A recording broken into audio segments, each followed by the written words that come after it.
மதுரையின் பாரம்பரியம் மற்றும் கலாச்சாரத்தை கண்டுகளிப்பதற்காக கிம்பர்லி மாகாண மேயர் மதுரைக்கு வருகை புரிந்தார். மதுரையின் கலாச்சாரம் மற்றும் பாரம்பரியத்தை நேரில் கண்டுகளிப்பதற்காக மதுரை விமான நிலையம் வந்த கிம்பர்லி மாகாண மேயர் தமிழர் பாரம்பரியப்படி மதுரை விமான நிலையத்தில் உற்சாக வரவேற்பு. பொங்கல் பண்டிகையை முன்னிட்டு மதுரையின் கலாச்சாரம் மற்றும் பாரம்பரியத்தை நேரில் கண்டுகளிப்பதற்காக லண்டன் அருகே உள்ள கிம்பர்லி பகுதியின் மேயர் சாரா ஹீட் மற்றும் துணை மேயர் கிளிப் ஆகியோர் மதுரைக்கு வருகை தந்துள்ளனர். மதுரை விமான நிலையத்தில் அவர்களுக்கு அதிமுக சார்பில் உற்சாக வரவேற்பு அளிக்கப்பட்டது. மேயர் சாரா ஹீட் மற்றும் அவரது குழுவினர் மதுரையின் உலக புகழ்பெற்ற மதுரை மீனாட்சி அம்மன் கோவில் கட்டிடக்கலை, கல்வித்துறை மற்றும் சுகாதாரத்துறை செயல்பாடுகளை பார்வையிட ஆர்வமாக உள்ளனர். மேலூர் பகுதியில் நடைபெறவுள்ள பொங்கல் விழாவில் விவசாயிகளுடன் இணைந்து பொங்கலிட்டு கொண்டாடவும், அலங்காநல்லூர் போன்ற இடங்களில் நடைபெறும் ஜல்லிக்கட்டு போட்டிகளை நேரில் காணவும் அவர்கள் மிகுந்த ஆர்வத்துடன் உள்ளனர். இந்த நிகழ்வின் போது செய்தியாளர்களிடம் பேசிய அதிமுகவின் தொழில்நுட்ப பிரிவு செயலாளர் ராஜ் சத்யன் கூறுகையில்,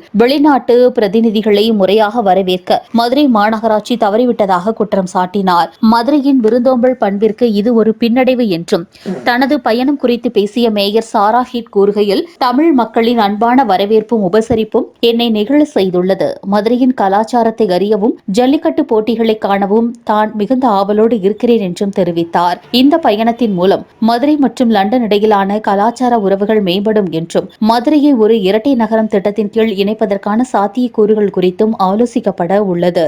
இதுல முக்கியமான சப்ஜெக்ட் என்னன்னா, நம்ம இந்த இடத்துல நம்மளுடைய ஹாஸ்பிட்டாலிட்டி மதுரைனாலும் சரி, தமிழ்நாடுனாலும் சரி, நம்மளுடைய உபசரிப்பும், நம்மளுடைய அவங்கள எந்த நாட்டில இருந்து வந்தாலும் அவங்கள பாராட்டி அவங்களுக்கான சரியான தளங்கள் அவங்க என்ன நினைக்கிறாங்களோ அதுக்கான ஒரு தளத்தை கொடுக்கறது நம்மளுடைய யூஸ்வலா நம்ம தமிழ்நாட்டோட மதுரையோட வழக்கம்.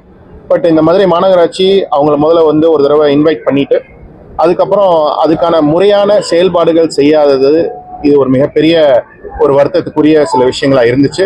அதனால மாண்புமிகு எதிர்க்கட்சி தலைவர்களுடைய ஆணைக்கிணங்க அவங்களுக்கான என்ன தேவைகளோ அதற்கான முன்னெடுப்புகளை இங்க எடுத்து பொங்கலுக்கான விழாக்கள் அவங்க கலந்து கொள்ள செய்து அவங்கள வெல்கம் பண்றதுக்கான அனைத்து வேலையிலும் நம்மளுடைய மாண்புமிகு அண்ணன் எடப்பாடியார் அவர்கள் எடுக்க சொல்லியிருந்தாங்க. அதற்கான முயற்சியை எடுத்து இதை பண்ணியிருக்கோம்.